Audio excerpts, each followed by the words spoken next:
30 কোটি degree Celsius যে সূর্যের উত্তাপ, সেখানে গরমটা কেমন?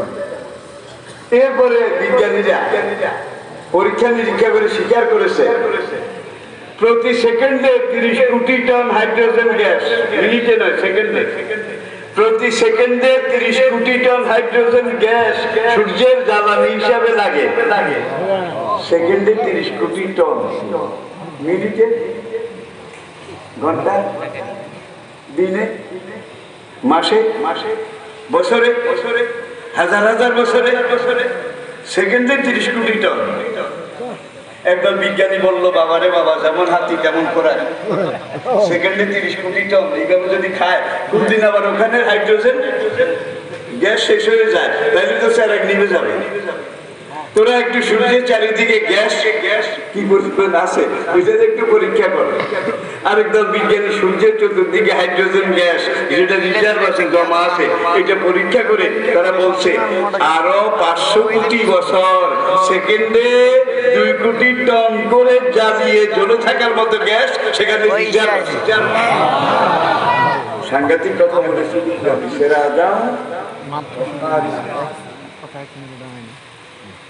এইদিকে আমি আর যাচ্ছি না, তাহলে বাচ্চাদেরকে কোরআন শিখাতে হবে, কোরআন পড়াতে হবে আগে। রাজি আছেন? আমি বিদেশে দেখেছি, ইউরোপে, আমেরিকাতে, প্রাচ্যে, পাশ্চাত্যে। এই যে করোনার আগে আমি ছিলাম Malaysia, Indonesia, Singapore, south Korea, Japan, এই পূর্ব উত্তর পৃথিবীর পাশ্চাত্যে, আবার লন্ডনে, আমেরিকা, ফ্রান্সে, এইসব দেশে দেখেছি একটা কমিউনিটি, ওই যে কমিউনিটি যেটা নিয়ে একজন কমিশনার আছে, গ্রামে বলে কি ওয়ার্ড, ওখানে বলে কমিউনিটি। একটা কমিউনিটিতে 3 জন মুসলমান, তারা সব ইমিগ্রেটেড, অন্য দেশ থেকে সেখানে গেছে। একজনের বাড়ি বাংলাদেশে, আরেকজনের বাড়ি দক্ষিণ ভারতের কেরালা, আরেকজনের বাড়ি ভারত মহাসাগরের বাড়ি মালদ্বীপে। 3 জন কিন্তু মুসলমান, লা ইলাহা ইল্লাল্লাহর অনুসারী। তারা সেখানে আয়ও তো বেশি করে বিদেশে, তারা নিজেদের আয় দিয়ে একটা 2টা রুম ভাড়া নিয়ে সেখানে একটা মাদ্রাসা করেছে। ভাই মাদ্রাসা পারলে বাংলাদেশে করেন, এখানে করে লাভ কি? আমাদের তো এখানে ছেলেমেয়েরা আছে, সন্তান আছে, এখন বাংলাদেশেও করি, যেদূর পারি এদূর করে যাচ্ছি। কিন্তু এখানে আমাদের এই বাচ্চাগুলা, এগুলোকে আমরা কোরআন শিখাবার জন্য এই ওইসব দুনিয়ায় কোরআন শিখানোর কোনো ব্যবস্থা নেই। মুসলমান দেশগুলোতেই নাই, ওগুলোতে থাকবে কেন? মুসলমান দেশগুলোতে কোরআন শিখার বোধের ব্যবস্থা আছে। এটা ছাগলের 3 নম্বর বাচ্চা। আশুগুলা খাইয়ে খাইয়ে যদি পালানে একটু থাকে, তাহলে 3 নম্বর বাচ্চা খায়। এটা হলো মাদ্রাসাগুলোর অবস্থা, ঠিক না? ঠিক চলে বলেন। এখন আমি বললাম যে আপনারা 3 দেশের 3 জনের ভাষাও কেউ কার কথা বোঝে না, কিন্তু এক জায়গায় এক, লা ইলাহা, এখানে তারা এক। এখন তারা এই মাদ্রাসা করেছে। তখন এক ভদ্রলোক, তার বাড়ি কেরালা, দক্ষিণ ভারতের কেরালা। সেই ভদ্রলোক আমাকে বলে যে হুজুর, আসলে এই বিদেশে অনেক টাকা কামাই করি, ঢাকাতে বাড়ি করেছি, গ্রামে ওখানে বাড়ি করেছি, কিন্তু দেখলাম যে এগুলো একটাও সঙ্গে যাবে না। আমার যে আরেকটা অনন্তকালের জীবন আসতেছে, সেই জীবনের জন্য তো কিছু ইনভেস্টমেন্ট করা দরকার। আমি মনে করি আমার এই বাচ্চাগুলো, এই সন্তানগুলো, এই ছেলে মেয়েগুলো আমার ওই অনন্ত পরকালের জীবনের জন্য সবচেয়ে বড় ইনভেস্টমেন্ট। আমার আয়ের একটা বিরাট অংশ ওদেরকে কোরআন শিখাবার জন্য, দিন শিখাবার জন্য ফরজ। এই জন্য 3 জনে মিলে হইলো একটা মাদ্রাসা করেছে। প্রত্যেক সপ্তাহে আমি লাইভ করি,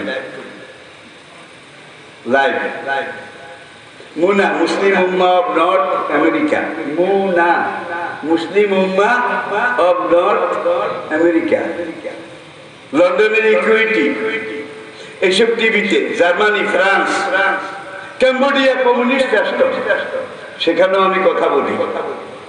সাউথ আফ্রিকা, মুসলমান দেশগুলো যেদের বলি অমুসলিম দেশগুলোতে তার চেয়ে আরো অনেক বেশি কথা বলি। আল্লাহ সুযোগ দিয়েছে। আমার লাইভগুলো যারা দেখেন সুযোগ হয় তারা বুঝতে পারছেন। তো পুরো দুনিয়াতে যারা সজাগ অভিভাবক তারা বলে গাড়ি বাড়ি টাকা পয়সা এগুলো কোনো ইনভেস্টমেন্ট নয়, পরকালের কোনো পুঁজি নয়। পরকালের আসল পুঁজি হলো ছেলে এবং মেয়ে। ওদেরকে যদি কোরআনের 2টা লাইন শিখিয়ে দিয়ে যেতে পারেন তাহলে ওদের জন্য বাঁচার পথ হবে, আর আপনার জন্য নাজাতের সবচেয়ে বড় উসিলা হবে। সুতরাং যাই করেন, বাচ্চাদেরকে আগে কয়েক বছর মাদ্রাসায় পড়াবেন, কোরআন শিখান। আগে কোরআন ঢুকাই দেন খালি পেটে, এরপরে ডাক্তার, ইঞ্জিনিয়ার, অ্যাডমিনিস্ট্রেটর যা ইচ্ছা তা পড়ার কোনো অসুবিধা নাই। কিন্তু সারা জীবন কোরআনের ঢেউ পড়বে, ওই কি আমার সুক্তির মতো। রাজি আছেন? রাজি আছেন? সবাই কয় না, কিছু বুড়া মানুষ আছে। আমার তো 40 বছর আগে প্রোডাকশন কলাপস হয়ে গেছে, এখন তো জীবন নদীতে ভাটা। এই অর্জন 30 বছর আগে শুনতাম, একটা রইল কোরআন শিখাইতাম, এখন তো আর নাই। জ্যৈষ্ঠ মাস আর আসবে না, বাসি হয়ে গেছে। আপনার বয়স এখন 80 বছর, আল্লাহ ইচ্ছা করলে 80 বছর বয়স আল্লাহরে দিতে পারে না। কি জাকারিয়া আলাইহিস সালাম তারা আল্লাহকে তোমার একটা জিব্রাইল এসে তোমার একটা পুত্র সন্তান দেবে। জাকারিয়া কয় আমি রব্বি ইন্নী আহানা রাজু মিন্নি অর্থ আবার রাস ও সাহেবা। আর গায়ে দেখো ওকানাত ইমরাতি আকে, আমি বুড়া হয়ে গেছি, আমার বউ বুড়ি, আমার বুড়ি আবার বাঞ্জা, সন্তান হবে কি করে?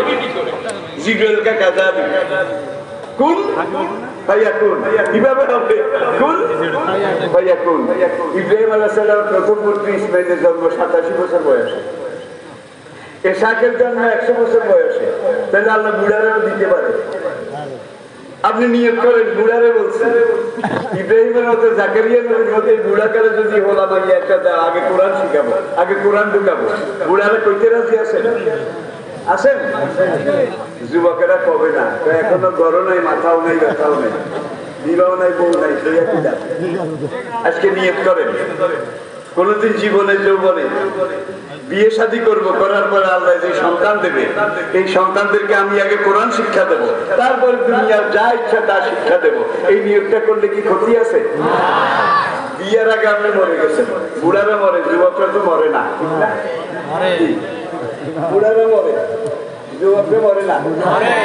দুনিয়াতে আসার একটা সিরিয়াল আছে, যাওয়ার কোনো সিরিয়াল নাই, যাওয়ার কোনো সিরিয়াল নাই, আসার কিন্তু সিরিয়াল আছে, ঠিক কিনা? বিয়ার আগে মরে গেছে, কথার কথা। আমল নামা কিন্তু এটা লেখা হয়ে গেছে। আজকে এই যে উত্তর যশোপুর বা দারুল উলুম মাদ্রাসা, এখানে তাফসীর মাহফিল, দ্বীনি মাহফিলে এসে এইভাবে আল্লাহর কোরআনের কথা শুনে বিয়ার আগে নিয়ত করছিলাম, আল্লাহ যদি বেঁচে থাকি বিয়া করি, একটা ছেলে অন্তত কোরআনের পথের পথিক আলেম বানাবো। এটা এখানে বোধহয় দেখা যাবে না। উল্টা সিধা কিছু কাম তো আছে, উল্টা সিধা গুলো এই পাশে লেখা আছে, এই পাশে ঝুড়িতে আছে, আর ডান পাশে আছে ভালো গুলা, ঠিক কিনা বলেন? এখন হাসরের দিন আল্লাহ যখন আসিকাল্লাযিনা কাফারু ইলা জাহান্নামা জুমারা, কোরআনকে যারা মহব্বত করেছে, কোরআন শিখেছে, শিখিয়েছে, খায়রুকুম মান তাআল্লামাল কুরআনা, তাদের কপালের মধ্যে একটা নূর চমকাবে, চাঁদ কপালে কোরআন মতো। আল্লাহ ফেরেশতাকে বলবে, ইয়া মালায়েকাতি, ওই যে কপাল জগজগ করে এর থামা।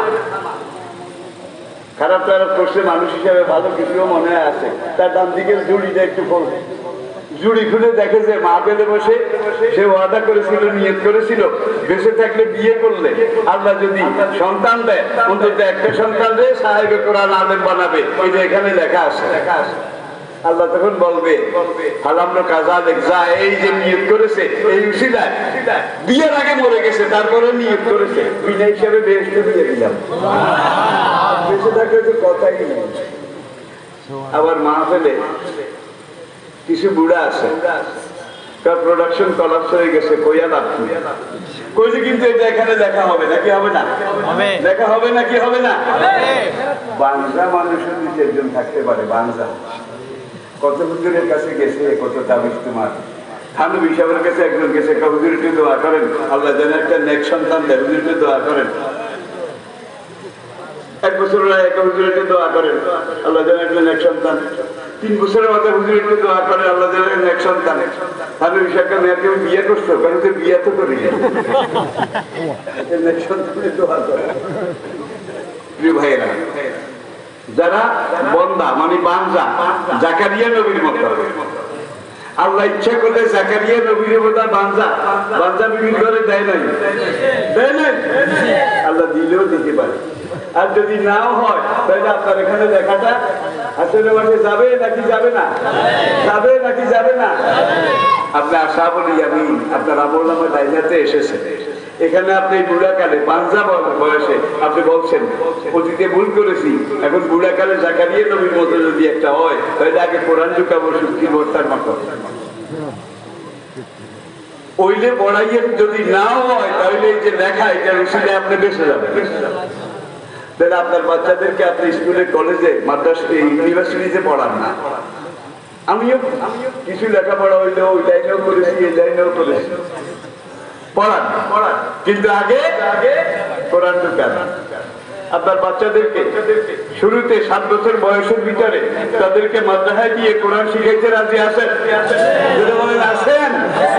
ভাই আমাদের আমলে করতে মাদ্রাসা পড়াইতে খারাপ করবে, ভিক্ষা করবে। ভাই আমার এলাকার কই মাছ, মাগুর মাছ এখন তো আর নাই, পাওয়া যায় না। যদি কোনোখানে পুতুল জাঙ্গা নিচ্ছে তাহলে বড় কই মাছ আর বড় মাগুর মাছ, ওই পাড়ে যারা থাকে বড় মাগুর মাছ গুলো ভিন্ন কর, ভিতরে দেওয়া লাগবে। এখন তো আর খাইতে পারি না ভাই, যত মোরগ আমি খাইছি এত মোরগ শিয়ালাও খাই না, বিশ্বাস করে। তাহলে এই জন্য রেজকে কারিম, এটা রেজেক মিল হাইছো লাগিয়াত আসে। তাহলে আমরা কোরআনের পক্ষে আসি, এই মাদ্রাসাকে ইনশাআল্লাহ সহযোগিতা করবেন। সবচেয়ে বড় সহযোগিতা বাচ্চাদেরকে মাদ্রাসায় দেবেন, রাজি আছেন? এই জয়েন্টারা কম লাগবে, বিয়ের আগে মরে গেলেও বেহেশত, বাঞ্জারা কমা লাগবে না হইলেও বেহেশত। বুড়া জাগো মেশিনারি কলকাতা ইনভেস্ট হয়ে গেছে, আমরাও কম। যে আল্লাহ যদি একটা সন্তান দেয় জাকারিয়া নবীর মতো, বাঞ্জা হইলেও কম, আল্লাহ একটা সন্তান যদি দেয়, বিবাহিত অবিবাহিত সবাই কম। জীবনে যদি কোনোদিন সংসারে যদি বিয়ে করি, দাম্পত্য জীবনে যাই, ইনভেস্টমেন্ট সন্তান দাও, তাহলে আগে কোরআন পড়াবো, এটা সবাই রাজি আছেন? রাজি আছেন? আলহামদুলিল্লাহ, হাত কামান।